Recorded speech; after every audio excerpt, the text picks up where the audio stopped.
کیا آپ نے کبھی اپنے آپ سے پوچھا ہے کہ ٹوتھ پیسٹ کو کس نے ایجاد کیا؟ 4 موسموں کے مطابق کس نے ملبوسات کو ڈیزائن کیا تھا؟ کیا آپ کلاسیکی موسیقی پسند کرتے ہیں؟ کیا گٹار کا میوزک آپ کے دل کو توڑ دیتا ہے؟ اگر ہم نے آپ کو بتایا کہ اس سب کے پیچھے ایک شخص ہے، اس نے دنیا میں پہلا کلاسیکل میوزک سکول شروع کیا اور شطرنج کو یورپ سے متعارف کرایا، تو آپ کیا جانتے ہیں اس کے بارے میں؟ ان سب کے پیچھے ایک شخص زریاب ہے جس کا اصل نام ابو الحسن علی بن نافع ہے۔ زریاب ایران کا ایک ہمادان جو فلکیات، جغرافیہ، موسمیات، نجوم، جمالیات، موسیقی، تاریخ، طبیعیات، کیمیا اور غذائیات پر عبور رکھتا تھا۔ وہ بیک وقت شاعر، موسیقار، گلوکار، فیشن ڈیزائنر، پالیسی ساز، رجحان ساز اور عود نواز تھا۔ غیر معتبر روایات کے مطابق زریاب بغداد میں پیدا ہوا اور اس کے آباء و اجداد ایرانی کرد تھے۔ یہ بھی کہا جاتا ہے کہ وہ ایک افریقی غلام تھا جسے عرب فاتحین ساتھ لے کر آئے تھے۔ وہ مشہور موسیقار اور شاعر اسحاق موصلی کا شاگرد تھا۔ اس کا اصل نام ابو الحسن بن نافع بن ابن نافع تھا۔ زریاب کا لقب اسے عربوں نے اس کی خوشحانی اور کالے رنگ کی وجہ سے دیا تھا۔ عرب ایک سیاہ رنگ کے پرندے کو زریاب کہتے ہیں جس کی آواز بہت دلنشیں ہوتی ہے۔ ہمارے ہاں غالباً اسے کوئل کہا جاتا ہے کیونکہ ہسپانوی اسے پجرونگرو کہتے ہیں۔ پجرونگرو کو گوگل میں تلاش کرنے کے نتیجے میں کوئل کی تصویریں ملتی ہیں۔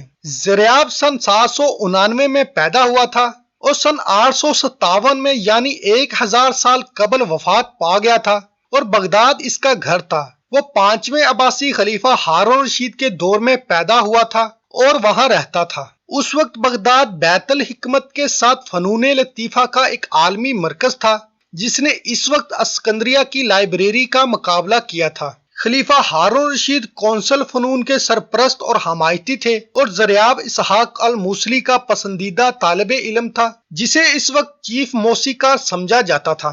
زریاب کو پہلی بار ایک فنکار اور عظیم ایرانی موسیقار اسحاق موصلی کے شاگرد کی حیثیت سے ہارون رشید کے دربار میں شہرت ملی۔ درباری سازشوں کی وجہ سے اس نے مامون رشید کے دور میں بغداد کو خیرباد کہا۔ چنانچہ ہارون رشید عراق سے رخصت ہوتے ہی اپنی خلافت کا ایک سب سے اہم خزانہ کھو بیٹھا۔ زریاب شام چلا گیا اور کچھ عرصے بعد تیونس آ گیا اور زیادت اللہ کے دربار میں رہا۔ اسی دور میں اندلس کے حکمران اموی خلیفہ الحکم بن ہشام نے اسے اندلس آنے کی دعوت دی جو اموی خاندان کے زیر اقتدار رہا اور جس کو 711 میں طارق بن زیاد نے آبنائے جبرال کو عبور کرنے کے بعد ایک ثقافتی اور فنی زیور میں تبدیل کر دیا۔ جب وہ قرطبہ پہنچا تو اسے معلوم ہوا کہ الحکم بن ہشام کی وفات ہو چکی ہے۔ الحکم کے بیٹے عبد الرحمن ثانی نے اپنے باپ کے وعدے کا پاس رکھتے ہوئے اسے درباری موسیقار کا عہدہ دیا اور 200 طلائی سکے ماہانہ تنخواہ مقرر کی تاکہ اندلس اور پورے یورپ میں تخلیقی صلاحیتوں اور اثر و رسوخ کی طرف اپنا سفر تیزی سے شروع کریں۔ جلد ہی وہ اپنی صلاحیتوں، سرگرمیوں اور اعلیٰ اخلاق کی وجہ سے پورے اندلس میں مشہور ہو گیا۔ زریاب دنیا کا پہلا سیلیبریٹی تھا۔ مورخ المکری اپنی کتاب میں لکھتے ہیں، زریاب سے پہلے اور نہ اس کے بعد دنیا میں کوئی ایسا شخص پیدا ہوا جسے عوام اور خواص میں اس قدر شہرت، پذیرائی اور محبت ملی ہو۔ موسیقی، فیشن، سٹائل، غذائیت اور جدید طرز و رہن و سہن میں اس نے انقلاب برپا کر دیا۔ اس نے ایک ساز عود میں 5ویں سر کا اضافہ کیا اور لکڑی کی بجائے عقاب کی ہڈی استعمال کی۔ قرطبہ میں دنیا کے پہلے موسیقی سکول کی بنیاد رکھی۔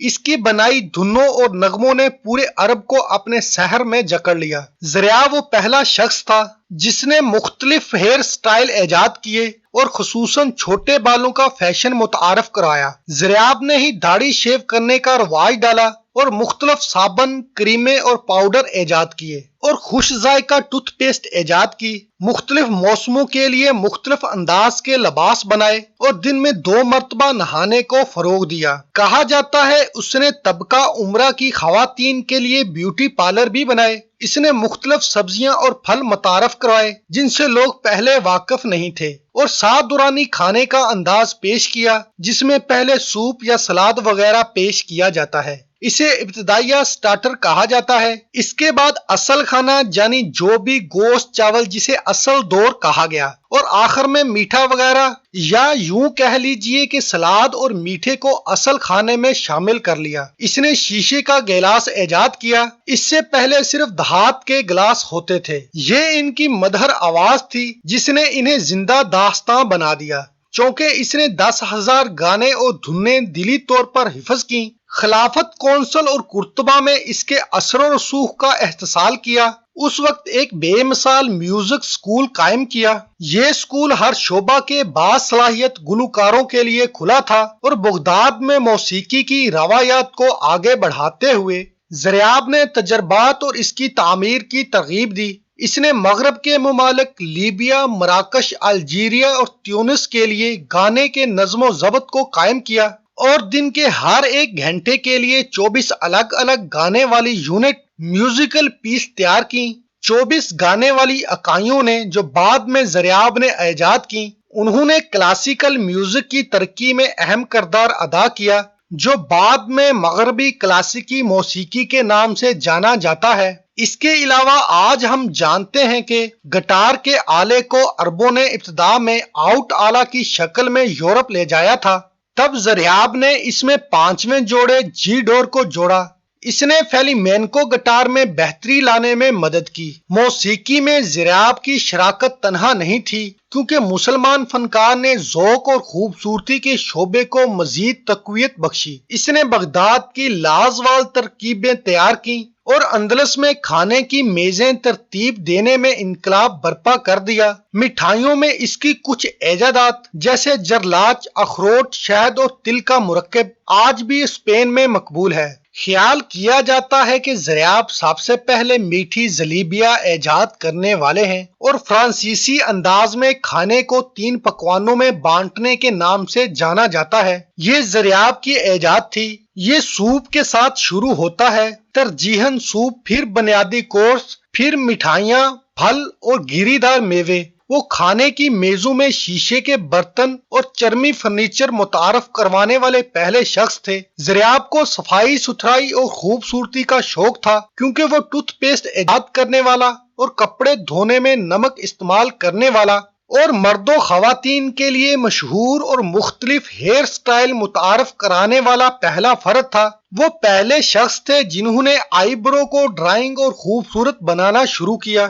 اس کی تخلیقی صلاحیتیں موسیقی اور کھانے سے نہیں رکیں بلکہ عطر تک پھیل گئیں۔ کچھ مشہور فرانسیسی خوشبو زریاب سے ملتے ہیں۔ وہ سب سے پہلے تھے جس نے موسموں کی بنیاد پر مردوں اور خواتین کے لیے کپڑے منتخب کرنے کے قواعد متعارف کروائے تھے اور شطرنج کا کھیل قرطبہ میں متعارف کرایا تھا اور وہاں سے یہ پورے یورپ میں پھیل گیا۔ بلا شبہ زریاب ایک ذہین و طبع شخص تھا جس نے نہ صرف اس وقت اندلس کے طرز و حیات کو ہر زاویے سے بدل کر رکھ دیا بلکہ جدید دنیا کو فیشن، صحت اور لائف سٹائل کے بنیادی افکار بھی دیے تھے۔ آج پیرس کا فیشن ویک ہو یا سمر، ونٹر فیشن شو، بیوٹیشن ہو یا لکسری لائف سٹائل، سب کے سب زریاب سے اخذ کیے گئے ہیں۔ علی ابن نافع 9ویں صدی میں عراق سے ہجرت کر کے اسلامی اسپین آیا تھا۔ یہاں آ کر اس نے بہت سی نئی چیزوں کا رواج دیا، جیسے اس نے کھانے میں 3 ڈشوں کا رواج دیا،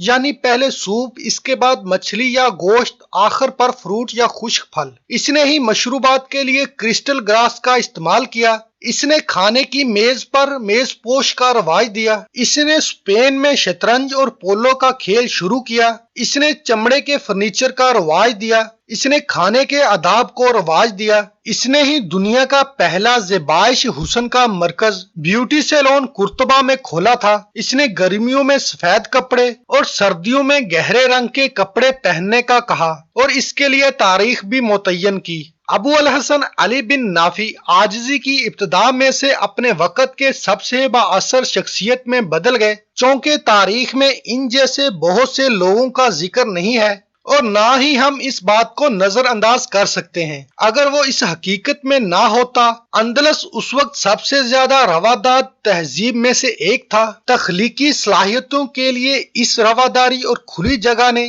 اس دور میں اور دوسروں میں بھی بہترین کارکردگی کا مظاہرہ کیا۔ سقوط اندلس ہو گیا اور زریاب اور اس جزیرے کی تہذیب کو روشن کرنے والی بہت سی اہم شخصیات کو فراموش کر دیا گیا اور اس کا اثر یورپ تک بڑھا۔ لہٰذا اگلی بار جب آپ کسی فرانسیسی ریسٹورانٹ میں کھانا کھاتے ہوئے تو شیشے کی پلیٹ اٹھاتے ہی مسکراؤ اور یاد رکھنا کہ اندلس نے یورپ کے لیے اس سے کہیں زیادہ کچھ کیا ہے جو آپ کو یاد ہوگا۔